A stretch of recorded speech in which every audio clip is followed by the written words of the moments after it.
नमस्कार। आज की वीडियो में हम कफन कहानी पर चर्चा करेंगे।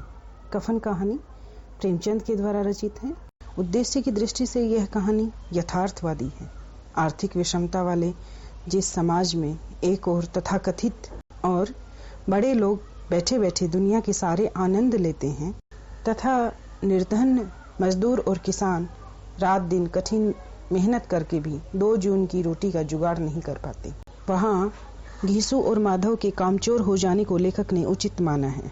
लेखक ने यहाँ किसानों मजदूरों में चेतना जगाने का प्रयास किया है। आर्थिक शोषण के विरुद्ध क्रांति भावना भरना इसका उद्देश्य बन गया। गरीबी व्यक्ति को किस स्तर तक संवेदन सुनने और जड़ बना सकती है, घीसू और माधव इसके ज्वलंत उदाहरण है। किसी भी सभ्य समाज को आर्थिक स्थिति की ऐसी विषमता चिंतनशील प्राणी को सोचने पर अवश्य बाध्य करेगी। इस कहानी का प्रकाशन 1936 में हुआ। इसके प्रमुख पात्रों की अगर हम बात करें तो इसके 3 पात्र हैं, घीसू, माधव और बुधिया। इन तीनों ही पात्रों के इर्द गिर्द इस कहानी का कथानक घूमता है। आइए अब हम कहानी का पाठ करते हैं। झोपड़ी के द्वार पर बाप और बेटा एक बुझे हुए अलाव के सामने चुपचाप बैठे हुए हैं और अंदर बेटे की जवान बीवी बुधिया प्रसव वेदना से पछाड़ खा रही थी। रह रह कर उसके मुंह से ऐसी दिल दहला देने वाली आवाज निकलती थी कि दोनों कलेजे थाम लेते थे। जाड़ों की रात थी, प्रकृति सन्नाटे में डूबी हुई, सारा गांव अंधकार में लय हो गया था। घीसू ने कहा, मालूम होता है बचेगी नहीं, सारा दिन दौड़ते हो गया, जा देख तो आ। माधव चिढ़कर बोला, मरना ही तो है, जल्दी मर क्यों नहीं जाती, देख कर क्या करूं। तू बड़ा बेदर्द है बे, साल भर जिसके साथ सुख चैन से रहा उसी के साथ इतनी बेवफाई। तो मुझसे तो उसका तड़फना और हाथ पैर पटकना नहीं देखा जाता। चमारों का कुनबा था और सारे गांव में बदनाम। घीसू एक दिन काम करता तो 3 दिन आराम करता। माधव इतना कामचोर था कि आधे घंटे काम करता तो घंटे भर चिलम पीता, इसलिए उन्हें कहीं मजदूरी नहीं मिलती थी।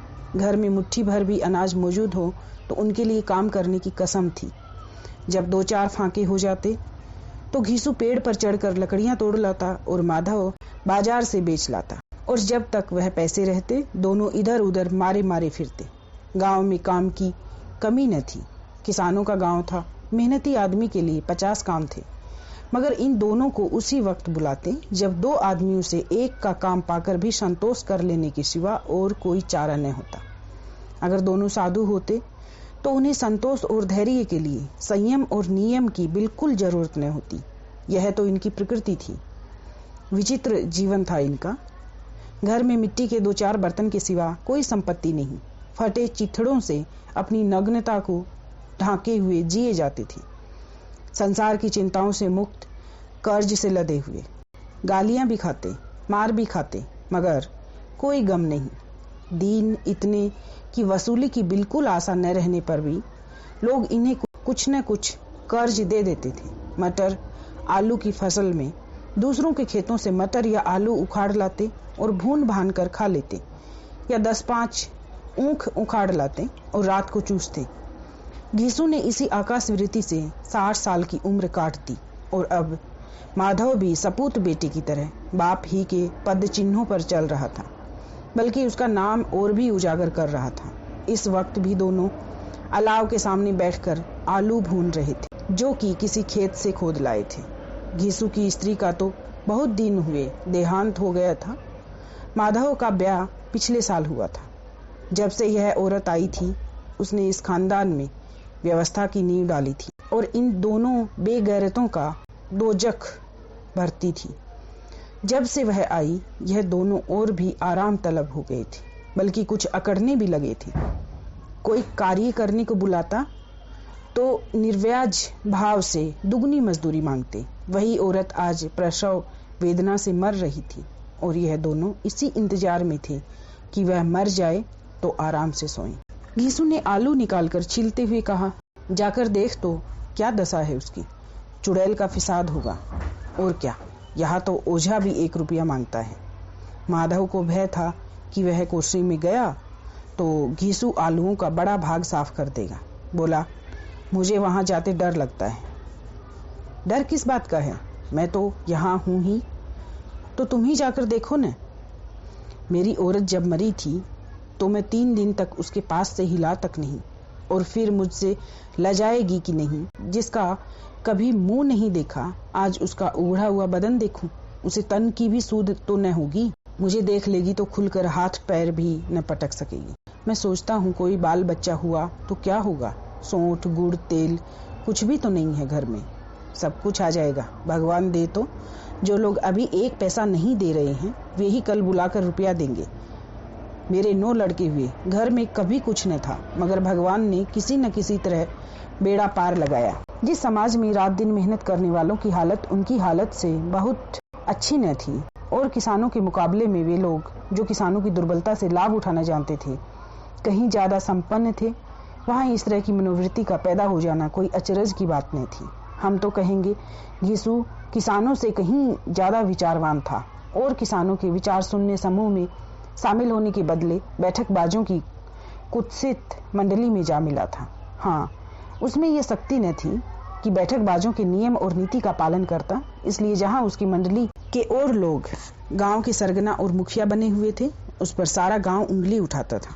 फिर भी उसे यह तस्कीन तो थी ही कि अगर वह फटे हाल है तो कम से कम उसे किसानों की सी जी तोड़ मेहनत तो नहीं करनी पड़ती, और उसकी सरलता और निर्भीकता से दूसरे लोग बेजा फायदा तो नहीं उठाते। दोनों आलू निकाल निकाल कर जलते जलते खाने लगे। कल से कुछ नहीं खाया था, इतना सब्र न था कि ठंडा हो जाने दे। कई बार दोनों की जबानें जल गई।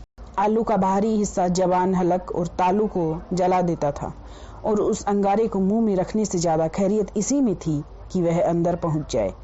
वहां उसे ठंडा करने के लिए काफी सामान थे, इसलिए दोनों जल्दी जल्दी निगल जाते। हालांकि इस कोशिश में उनकी आंखों में आंसू निकल आते। घीसू को उस वक्त ठाकुर की बारात याद आई, जिसमें 20 साल वह गया था। उस दावत में उसे जो तृप्ति मिली थी वह उसके जीवन में एक याद रखने लायक बात थी, और आज भी उसकी याद ताजा थी। बोला, वह भोज नहीं भूलता।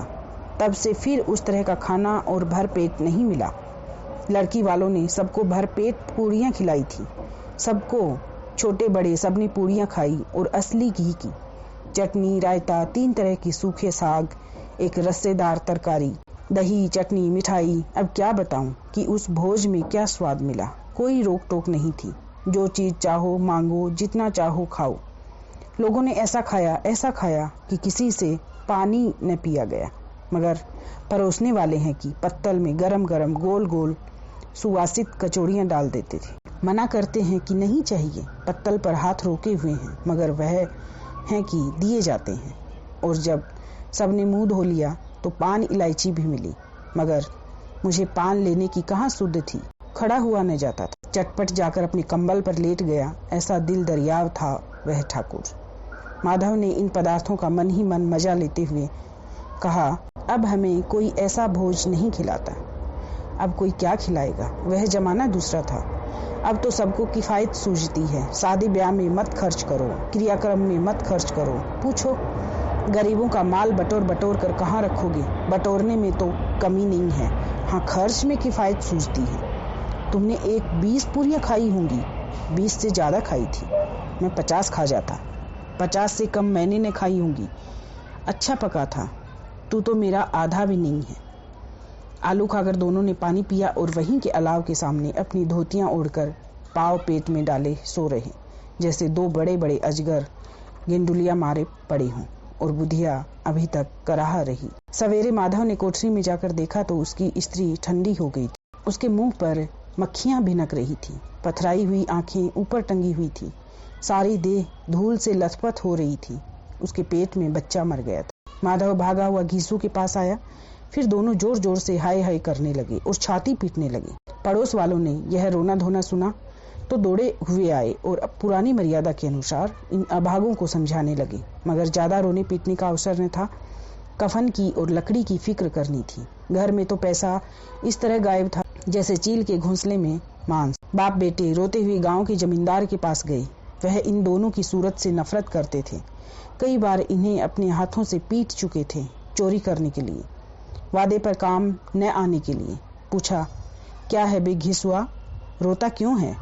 अब तो तू कहीं दिखाई भी नहीं देता। मालूम होता है इस गांव में रहना नहीं चाहता। घीसू ने जमीन पर सिर रखकर आंखों में आंसू भरे हुए कहा, सरकार बड़ी विपत्ति में हूँ। माधव की घरवाली रात को गुजर गई। रात भर तड़पती रही सरकार। हम दोनों उसके सिरहाने बैठे रहे। दवा दारू जो कुछ हो सका सब कुछ किया, मुदा वह हमें दगा दे गई। अब कोई एक रोटी देने वाला भी न रहा मालिक। तबाह हो गए, घर उजड़ गया। आपका गुलाम हूँ, आपके सिवा कौन उसकी मिट्टी पार लगाएगा। हमारे हाथ में जो कुछ था वह सब तो दवा दारू में उठ गया।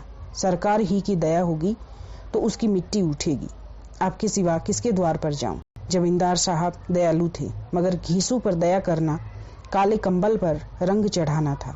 जी में तो आया, कह दे चल दूर हो यहाँ से। यूं तो बुलाने से भी नहीं आता, आज जब गरज पड़ी तो आकर खुशामद कर रहा है। हरामखोर कहीं का बदमाश। लेकिन यह क्रोध या दंड देने का अवसर न था। जी में कुड़ते हुए 2 रुपए निकाल कर फेंक दिए, मगर सांत्वना का एक शब्द भी मुंह से न निकला। उसकी तरफ ताका तक नहीं, जैसे सिर का बोझ उतारा हो। जब जमींदार साहब ने 2 रुपए दिए तो गांव के बनिए महाजनों को इनकार का साहस कैसे होता। घीसू जमींदार के नाम का ढिंडोरा भी पीटना जानता था। किसी ने 2 आने दिए, किसी ने 4 आने। 1 घंटे में घीसू के पास 5 रुपए की अच्छी रकम जमा हो गई। कहीं से अनाज मिल गया, कहीं से लकड़ी। और दोपहर को घीसू और माधव बाजार से कफन लाने चले।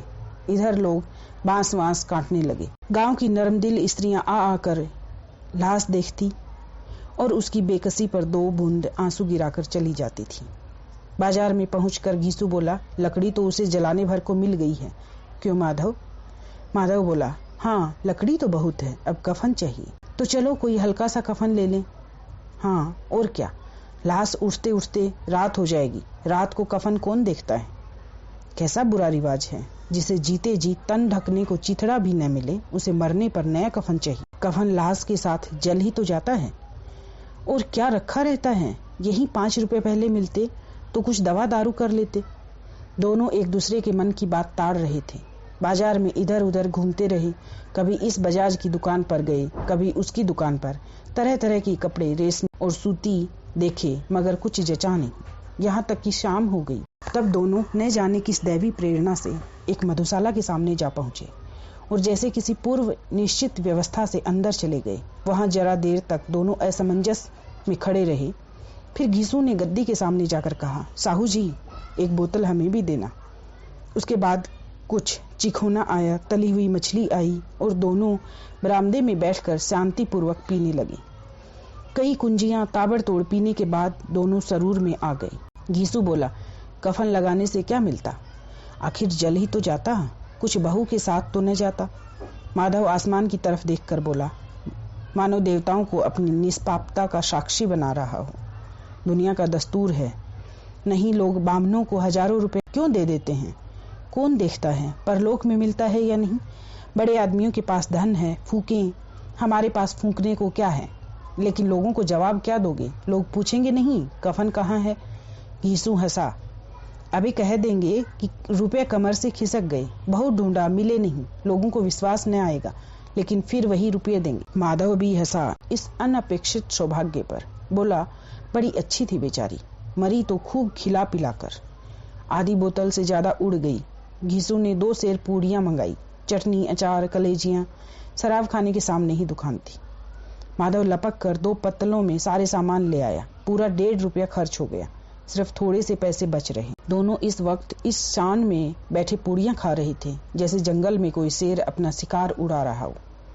न जवाबदेही का खौफ था, न बदनामी की फिक्र। इन सब भावनाओं को उन्होंने बहुत पहले ही जीत लिया था। घीसू दार्शनिक भाव से बोला, हमारी आत्मा प्रसन्न हो रही है तो क्या उसे पुण्य न होगा। माधव ने श्रद्धा से सिर झुकाकर तस्दीक की, जरूर से जरूर होगा। भगवान तुम अंतर्यामी हो, उसे बैकुंठ ले जाना। हम दोनों हृदय से आशीर्वाद दे रहे हैं। आज जो भोजन मिला वह कभी उम्र भर न मिला था। एक क्षण के बाद माधव के मन में एक शंका जागी। बोला, क्यों दादा, हम लोग भी एक न एक दिन वहां जाएंगे ही। घीसू ने इस भोले भाले सवाल का कुछ उत्तर न दिया। वह परलोक की बातें सोचकर इस आनंद में बाधा न डालना चाहता था। जो वहां हम लोगों से पूछे कि तुमने हमें कफन क्यों नहीं दिया तो क्या कहोगे। कहेंगे तुम्हारा सिर। पूछेगी तो जरूर, तू कैसे जानता है कि उसे कफन न मिलेगा? तू मुझे ऐसा गधा समझता है? 60 साल क्या दुनिया में घास खोदता रहा हूँ, उसको कफन न मिलेगा? उसको कफन मिलेगा और बहुत अच्छा मिलेगा। माधव को विश्वास न आया, बोला कौन देगा? रुपए तो तुमने चट कर दिए, वह तो मुझसे पूछेगी। उसकी मांग में तो सिंदूर मैंने डाला था। कौन देगा? बताते क्यों नहीं? वही लोग देंगे जिन्होंने अब की दिया। हाँ, अब की रुपए हमारे हाथ न आएंगे। जो अंधेरा बढ़ता था और सितारों की चमक तेज होती थी, मधुशाला की रौनक भी बढ़ती जाती थी।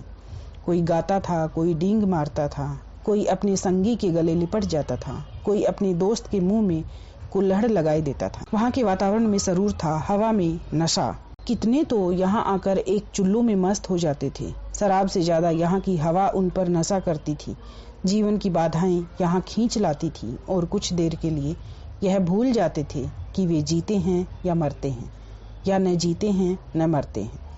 और ये दोनों बाप बेटे अब भी मजे ले लेकर चुस्कियां ले रहे थे। सबकी निगाह इनकी ओर जमी हुई थी। दोनों कितने भाग्य के बली हैं। पूरी बोतल बीच में है। भरपेट खाकर माधव ने बची हुई पूड़ियों का पत्तल उठाकर एक भिखारी को दे दिया, जो खड़ा इनकी ओर भूखी आंखों से देख रहा था और देने की गौरव, आनंद और उल्लास का अपने जीवन में पहली बार अनुभव किया। घीसू ने कहा, ले जा, खूब खा और आशीर्वाद दे। जिसकी कमाई है वह तो मर गई, मगर तेरा आशीर्वाद उसे जरूर पहुंचेगा। रोए रोए से आशीर्वाद दो, बड़ी गाढ़ी कमाई के पैसे हैं। माधव ने फिर आसमान की तरफ देखकर कहा, वह बैकुंठ में जाएगी दादा, बैकुंठ की रानी बनेगी। घीसू खड़ा हो गया और जैसे उल्लास की लहरों में तैरता हुआ बोला, हाँ बेटा, बैकुंठ में ही जाएगी। किसी को सताया नहीं, किसी को दबाया नहीं।